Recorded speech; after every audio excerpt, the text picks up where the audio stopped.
Você quer começar a trabalhar com colônia de férias, mas não sabe por onde começar? Talvez esse vídeo possa te ajudar. Vou compartilhar nesse vídeo a minha experiência organizando colônias de férias. Quem sabe pode te ajudar a dar esse pontapé e você começar a trabalhar com isso. Vem comigo nesse vídeo. Oi, eu sou a Keila, bem-vindo de volta ao meu canal Movimento aqui de Sem Neuro. É muito bom ter você aqui mais uma vez. Pega um papel, uma cadernetinha, uma folha e uma caneta, um lápis para você anotar todas as dicas, sugestões e passo a passo que eu tenho para contar para vocês com base na minha experiência. Número 1, faça uma pesquisa de público. Todo negócio que você vai começar, que você vai fazer, vai demandar um investimento. Então, antes de você começar, você precisa ver se você tem público para isso. Porque senão você vai se empenhar muito em gastos, em tempo, em esforço, em pessoal, em preparar a sua equipe. E aí você não vai ter público que vai comprar essa sua colônia. Então faça uma pesquisa antes. Se você já trabalha dentro de uma escola, aí pode ser um começo, você conversar com os pais, ver ali se há esse público que teria interesse em trazer as crianças na época das férias escolares para fazer essa sua colônia. Então, primeiro, faça essa pesquisa aí no meio em que você tem, na sua cidade. Ou você pode ir falando com pessoas próximas que você conhece, que tem crianças, se elas apoiariam, se elas levariam os filhos delas. Então, faça essa pesquisa, vê aí o meio mais fácil na sua realidade para você poder saber se vão aderir ou não antes de você começar a se empenhar nisso. Número 2, pense em qual público você vai atender. Tem N possibilidades de público que você pode atender. Desde pensar qual faixa etária que você quer atender de criança, se você vai atender públicos específicos, como por exemplo, filhos de funcionários de determinado lugar, se você vai atender crianças evangélicas, católicas, crianças que têm algum atraso de desenvolvimento, transtornos, síndromes, deficiências físicas, se você vai atender o público de instituições privadas, escolas de educação infantil, ou de ensino fundamental, ou de ensino médio, se você vai fazer para atender um público assim como eu comecei fazendo, por exemplo, dentro de um condomínio. Enfim, defina qual vai ser o seu público, porque a partir dessa definição, todo o resto você vai conseguir dar andamento, porque você sabe o público que você quer atender. 3. Em que período fazer essa colônia de férias, hein? Você vai fazer em dezembro, vai fazer em janeiro, vai fazer no meio do ano? Não sei. Você tem que estudar a sua realidade. Por isso que lá no início, a primeira coisa é fazer uma pesquisa. E também vale isso. Aqui na minha realidade, fazer em dezembro não valia a pena. Por quê? Porque as crianças acabaram de sair da escola, então elas estavam meio que cansadas de ter alguém ali conduzindo elas no que elas podem fazer, o que elas não podem fazer agora. Então, para mim não fazia sentido. E a maior parte das crianças em dezembro, ou iam, aqui na minha região vai muito para fazenda, chácaras de familiares, ou então os familiares vêm e ficam na casa da criança, e para a criança é um tormento se ela tiver que sair. Então a pessoa lá na colônia vai ser uma chata porque tirou ela lá da casa dela que ela queria ficar lá, com o vovô, com a vovó, titio, titia, alguém que veio ali para casa dela. Então, para mim, não fazia sentido, nunca fez, fazer em dezembro. Então, na minha realidade, eu sempre fazia nas férias de janeiro, que é quando as crianças já não aguentavam mais de tédio de ficar em casa e os pais, continuam com a vida e dos seus trabalhos, não estavam de férias, a maior parte, e precisavam de coisas para que essas crianças fizessem alguma atividade, gastassem essa energia. E no meio do ano, as férias de meio de ano também fazia muito sentido para minha realidade fazer. Então, sempre trabalhei nesses dois períodos. 4. Em que local posso fazer? Depende da quantidade de crianças, do seu público que você quer atender. Depende disso. Mas eu sugiro para você, não pegue um lugar que tenha piscina. Pelo menos para minha realidade, era uma coisa que os pais sempre perguntavam, se lá tinha piscina, porque senão eles não iam deixar. Porque o medo de que afoguem, de que aconteça alguma coisa ruim é muito grande, né? Então piscina afasta o público. Então para minha realidade eu não tinha. Tem como você fazer outras atividades com água sem ter uma piscina e que vão ser tão divertidas e refrescantes quanto colocar as crianças em uma piscina. Então, a minha realidade não teve. Mas também pense em um espaço que já tem uma estrutura preparada para atender o seu público, que seja acessível, que tenha banheiros, que tenha um local de cozinha, um espaço para as crianças fazerem as refeições, que tenha um local para vocês se abrigarem se por acaso chover, porque você tem que contar com isso. Na minha realidade, em janeiro, é sempre um período de chuva, então eu já programava muitas atividades em área coberta e pouca atividade em ar livre. É importante você também pensar num local que tenha ar livre, porque pensa que essas crianças ficaram o ano inteiro, praticamente, na sala de aula sentados fazendo atividades. Pois essa é a realidade da grande maioria das escolas. As crianças na primeira infância ficarem nas salas de aula.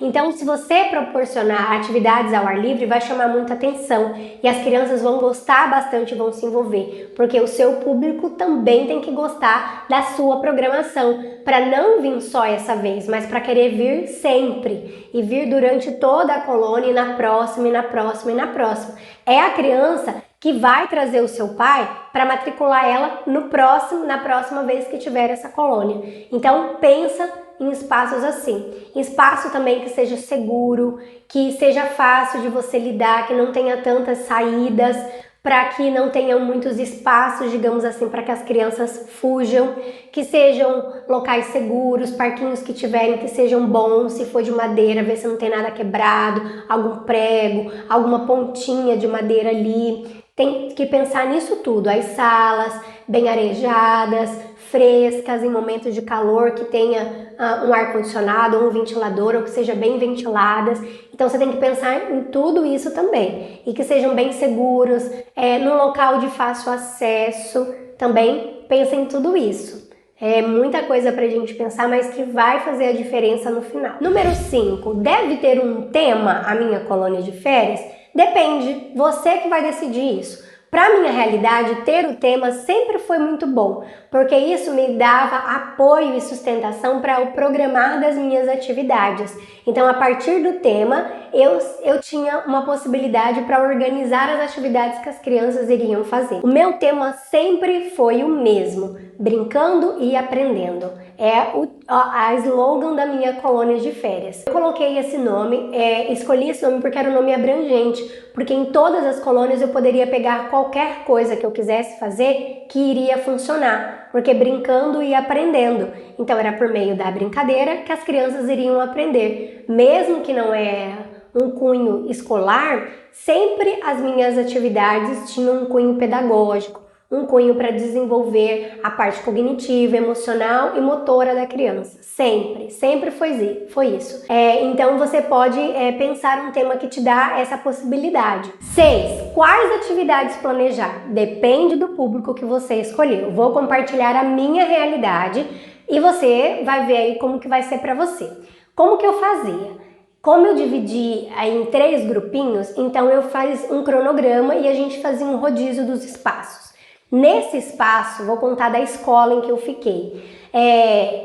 Tinha espaço de areia, tinha espaço de grama, tinha quadra e tinha salas de aula. Então as salas de aula eu esvaziei, eu tirei todas as carteiras e juntei em outras salas porque a escola não estava sendo usada. E aí, nessas salas ocorriam oficinas. E aí eu fiz parceria com algumas pessoas que foram lá e fizeram oficinas. Já fiz parceria para fazer oficinas de argila, oficinas de maquiagem, de cuidados com a pele. Já fiz oficinas de música, já fiz oficinas de cuidados dentários, que foi uma dentista e fez de uma forma lúdica com a criança. Já fiz uma parceria com a psicóloga e foi lá e fez atividades para trabalhar a questão da inteligência emocional. Já fiz oficinas de arte, de pintura, de dança e teve também oficina de lutas. Foi um profissional que trabalhava jiu-jitsu e fez com as crianças. A de dança foi que fez uma zumba infantil, kids, e o balé também já teve presente. Oficinas de água, então eu fiz vários elementos da água ali, oficinas de brincar com materiais de sucata, de mercadinho, de casinha. Na quadra a gente fazia muitas atividades de correr livre, eu usava tanto a quadra como um campo de futebol que também tinha lá. Tinha uma área verde com árvores e a gente fazia atividades ali livre para essas crianças. Então, atividades de pega-pega, de cola-cola, de queimada, de esconde-esconde. Então, todas essas atividades que, pensando nesse cunho de movimento, eram as atividades que aconteciam na quadra ou no campo. Na época de verão, aqui na minha região, a gente fazia muita atividade com água. Então, era lona com sabão, a gente esticava a lona, jogava sabão ali, neutro, e a água, e as crianças brincavam, se divertiam. Também já fiz um chuveirinho usando garrafa PET, peguei a garrafa PET, fiz vários furinhos e eu emendei na boca da mangueira e pendurei e coloquei ali um chuveirinho para essas crianças também. Foi super divertido para eles, um banho de mangueira, várias bacias de água e as crianças brincavam ali nessa bacia com água ali e se refrescavam. Qual era o tempo? Nas atividades de arte, era o tempo necessário para eles terminarem esse trabalho, terminou, dali eles já saíam para uma outra coisa. E nas atividades de brincadeira, tinha uma certa quantidade de atividades que tinha programada para fazer de brincadeiras ali, e aí a gente ia ou até fazer todas aquelas atividades ou enquanto as crianças estivessem interessadas em fazer. Viu que elas já estavam cansadas, não queriam mais, a gente trocava para a próxima. Alimentação, oferecer ou não na sua colônia. Esse é o passo 7. Depende da sua realidade. Na minha realidade fez sentido sim, eu já embuti no valor o valor da alimentação. Eu fazia um grupo e nesse grupo eu sempre mandava para eles o cardápio. Então aqui eu fiz 2 semanas de colônias de férias, das 14 até as 18 horas. Então na semana, o mesmo cardápio que foi na primeira semana também seria na segunda semana. Então hoje, segunda-feira, eu colocava lá de manhã, né? Ia começar à tarde qual era o cardápio de hoje. Na terça-feira também colocava de manhã e assim sucessivamente. E aí o pai via se aquele cardápio estava ok para o seu filho e se ele achava que precisava mandar alguma coisinha a mais, ele mandava. Mas algumas diquinhas para vocês quanto à alimentação. Pense nas crianças de 2 anos, cuidado com coisinhas pequenininhas, como por exemplo, oferecer milho cozido, oferecer pipoca, toma cuidado com isso. Tem algumas crianças que os pais já habituaram, já ensinaram essa criança a mastigar e que vai ficar tudo bem. E tem alguns pais que não, que eles não querem que ofereça e a gente tem que tomar cuidado com isso, para que essas crianças não engasguem. Então, as crianças pequenininhas, a gente sempre estava ali juntinho, cuidando para que não tivesse essas questões de alimentos pequenos, para que desse algum engasgo. E é muito importante que a sua equipe saiba socorrer uma criança em momento de engasgo. Então eles devem passar por um curso, por um direcionamento de algum profissional, como acudir a criança caso ela se engasgue. Outra coisa, pense também em crianças alérgicas, né? A gente tem muita criança alérgica. Eu já atendi criança que tinha alergia a banana, a amêndoas em geral, crianças com alergia a leite, com a glúten, né, a farinha de trigo e outros que tenham glúten, enfim. Então pese isso também. No meu caso, essas famílias que tinham essa questão de alergia, eles preferiam mandar o lanchinho da criança. Então a própria criança já sabia que não podia comer outras coisas, então ela não passava vontade. Porque desde sempre ela já teve aquela alergia, então ela sabia que aquilo era uma coisa que ela não podia. E se tinha alguma coisa naquele dia que ela podia comer, ela comia. E se não, vinha o lanchinho dela. Então, para nós, a gente adaptou dessa forma. Então tem que ver na sua realidade se faz sentido. Para o meu fez sentido porque para os pais era mais fácil do que ter que pensar em alguma coisa do que eles vão fazer. Você também pode fazer parceria com um local que o próprio local venda o lanche ali durante aquela colônia. Às vezes na escola, a cantina pode fazer isso, pode oferecer e os pais compram lá direto na secretaria da escola esse lanchinho para as crianças durante a colônia. Então pesa aí como que vai ser na sua realidade que fica melhor. Eu contratei um pessoal só para o lanche, que fazia esses lanches de forma mais caseira, de uma forma mais gostosa e prazerosa, com a melhor qualidade na alimentação. Eu sempre prezei por oferecer um tipo de fruta, um suco, não muito doce, com pouco açúcar, um bolo não muito doce e uma coisa salgada e nada de fritura. Sempre optei por ser ofertado coisas mais saudáveis que eu como. Então eu queria que as crianças também tivessem acesso a coisas com maior nutrição, para que fosse saboroso também para elas. Então eu optei em pagar um pessoal que ficou responsável só por isso. Então a hora do lanche, eles que cuidavam disso, de deixar ofertado ali. Eu e a minha equipe, a gente só trazia o lanche para as crianças poderem comer no espaço que a gente tinha lá na própria escola mesmo, de lanche. E aí, tá gostando desse passo a passo até agora? Tá te ajudando? Então já deixa o seu like aqui para mim, para você não se esquecer. E se você não é inscrito no meu canal, aproveita e se inscreve, caso você queira saber mais conteúdo sobre o desenvolvimento da criança na primeira infância. Eu falo sobre isso aqui no meu canal. Esse vídeo sobre colônia de férias é porque eu vi que muita gente estava chegando no meu canal por conta de outros vídeos que eu tenho aqui sobre colônia de férias. E aí eu resolvi trazer esse vídeo para poder ajudar você a organizar a sua colônia de férias. Eu tenho mais 4 passos para você poder organizar a sua colônia de férias. Bora lá! 8. Quanto cobrar? Penso que essa é uma dúvida que a gente sempre fica, né? Porque como que eu vou precificar o meu serviço? Bem, primeira sugestão, pesquisa na sua cidade ou na sua região qual é o valor das colônias que tem por aí. Preferencialmente, veja aquela colônia que vai ter mais ou menos a mesma estrutura que você pensa em fazer, porque você vai fazer uma base melhor. Outra sugestão, coloque no papel todos os gastos que você vai ter que ter com essa colônia de férias. Tudo que você vai gastar. Desde o pessoal para trabalhar, se você vai oferecer alimentação, os materiais que você vai precisar para fazer todas as atividades, se você vai decorar, quanto que você vai gastar, se você vai ter algum encargo de imposto, o seu valor que você vai receber, quanto você quer ter de lucro, tudo você tem que colocar no papel que você vai ter que ter de gasto. E aí, em cima disso, você vai ver qual o valor que você vai cobrar. E aí você vai delimitar quantas pessoas que você quer atender, quantas do seu público. Eu sempre colocava no máximo 100. 100 que era o máximo que eu me sentia confortável para atender. Apesar de que o meu espaço me dava potencial para atender mais. E eu tinha uma equipe também que dava para conseguir mais, mas eu sempre ficava confortável em 100. Então sempre foi aí 100. Acabava dando mais porque vinha crianças e ficava só na primeira semana, na segunda semana já vinham outras crianças, então acabava passando de 100 por causa disso. Mas no dia, sempre eu prezava por ter 100 crianças. Então você tem que ver tudo o valor que você vai gastar, para daí sim você ver quanto que você vai cobrar. E aí o que eu fazia? Eu via tudo isso e aí eu dividia. 100 crianças que eu vou atender, eu dividia o valor total por 100 para ver quanto que eu poderia cobrar por criança. Outra coisa que você tem que pensar, você vai fazer um valor único? Você vai cobrar até um certo período? Se as famílias fizerem até um certo período, vai ter um desconto? E aí eles vão poder pagar mais barato quem já se inscreveu antes? Porque o que eu sempre fazia?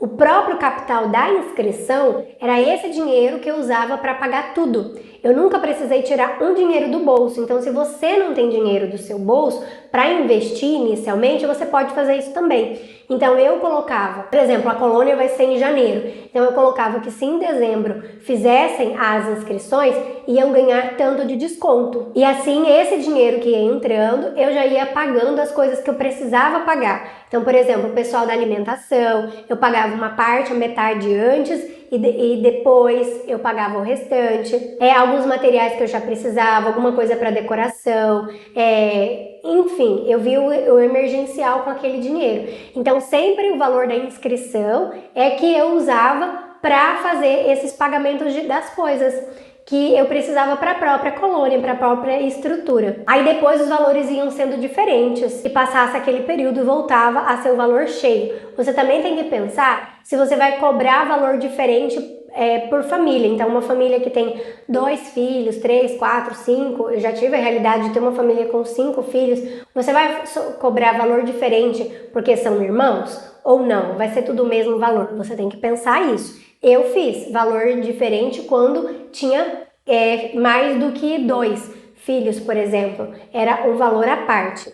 Então, vê aí na sua realidade, estuda para ver o que vai ser melhor para você. 9. Procure saber se há questões legais que você precisa arcar, que você precisa deixar tudo certinho para não ter nenhum problema. Eu nunca precisei, porque sempre os locais que eu fiz eram outros, não eram minha responsabilidade, né? No condomínio, não tenho responsabilidade. Lá no salão de festa, não é minha responsabilidade essas questões legais. Lá na escola também não tive. Com o meu conselho, eu sempre estava em dia, né? O meu CREF. Você tem que ver isso daí também. Se você tem alguma questão legal, seja do local ou seja da sua profissão de regulamentação, alguma taxa para pagar, algo nesse sentido. Você precisa ver isso também e, claro, colocar isso lá na hora de pensar no valor, nos gastos que você vai ter. E se a criança se machucar, é importante eu ter uma caixinha de primeiros socorros? É muito importante que você seja capacitado e a sua equipe também, que vocês saibam socorrer em pequenos acidentes, como engasgo, como se afogar, mesmo que você não tenha piscina, brincar com água numa bacia é um local que a criança pequena pode se afogar. Então você tem que tomar cuidado com isso e saber socorrer essa criança. Pequenos ferimentos, ralados, machucados pequenos, você também tem que saber atender. Então, primeiro, você tem que estar capacitado, você tem que saber e a sua equipe também. Tem que saber fazer esses pequenos atendimentos aí com as crianças. Eu faço uma ficha de inscrição, lá eu sempre pergunto questão de alergia alimentar, alergia medicamentosa, se existe alguma coisa, se essa criança tem algum transtorno, alguma síndrome, alguma coisa. Pode ser que essa criança tenha quadros convulsivos e você não sabe. Enfim, toda essa questão de saúde, é importante você saber da criança que você está atendendo. É importante você saber quais são os telefones de emergência, caso aconteça alguma coisa, o que é para fazer? É para ligar para eles primeiro? É para ligar para algum hospital, algum médico que é responsável por aquela criança? Ou se acontecer, a gente deve levar ela para uma UPA? É sempre importante você saber isso. Você vai precisar ter um enfermeiro ali o tempo todo durante o seu evento, você vai contratar para que ele atenda esses casos e as famílias saibam que vai ter esse profissional ali, vai ser um bombeiro que vai ter ali, você vai ter uma piscina, você vai precisar ter alguém para fazer esses salvamentos aquáticos se houver necessidade. Enfim, a minha sugestão é, sempre que acontecer alguma coisa com a sua criança, mesmo que seja um ralado, avise a família. Se for um ralado, dá para esperar lá no final para contar. Se for algo um pouquinho mais sério, entre imediatamente em contato, porque os pais vão se sentir mais seguros. Por mais que eles não vão gostar porque os filhos se machucaram, mas pode acontecer. Mesmo a mãe fique 24 horas com a criança, ela se machuca e claro que isso vai acontecer numa colônia. Então já esteja preparado para isso, porque machucados, incidentes vão sim acontecer. Podem sim acontecer, então você tem que estar preparado. Foi essa preparação que a gente fez aqui, né? E ligar, entrar em contato, avisar é uma coisa que as famílias ficam sempre gratas, por nunca esconder nada. Por pior que a situação seja, sempre conte a verdade. O que foi que aconteceu, procure saber certinho e encare as situações. Você é o responsável por essas crianças, encare tudo que acontecer durante o tempo em que essas crianças estão debaixo da sua responsabilidade. E o último passo é: quem que eu contrato para trabalhar nessa colônia? A minha sugestão é: contrate pessoas que já trabalhem com o seu público. Você vai atender crianças,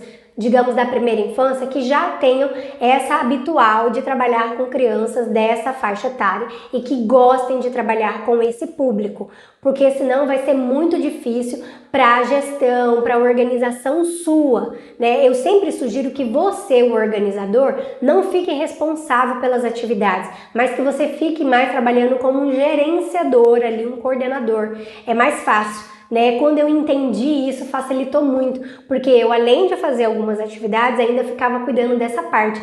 Então eu parei com isso, eu fazia o planejamento de todas as atividades, eu chamava antes essa equipe, eu dava para eles uma capacitação do que precisava, e aí eu sempre organizava e já contava, eu fazia um grupo com todo mundo que ia trabalhar, contava a programação. A programação da faixa etária tal é essa, da faixa etária tal é essa, da faixa etária tal é essa. Já colocava os horários que a gente ia fazer. Os horários nunca eram rígidos, elas sempre sabiam. A maior parte que trabalhou comigo eram sempre mulheres, mas teve alguns meninos também.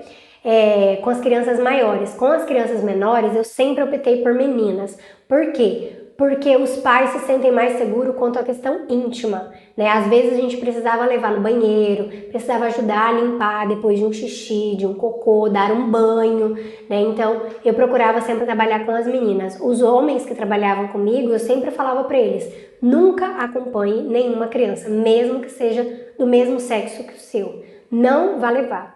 Então eu sempre tive esse cuidado para nunca ter nenhum problema de alguma criança maior ou menor acusar de alguma coisa, ou de algum pai achar que viu alguma coisa, né, ou algo nesse sentido. Então, tomem esse cuidado vocês também, né, quanto a isso. Capacitem a sua equipe. Eu sempre capacitei e trabalhe mais na parte gerencial, de coordenar as coisas, de observar o que está acontecendo, de prestar assistência para as famílias, né, de dar uma devolutiva para eles. Também é muito legal. E eu nunca me preocupei em que as pessoas tivessem já experiência em trabalhar em colônias de férias.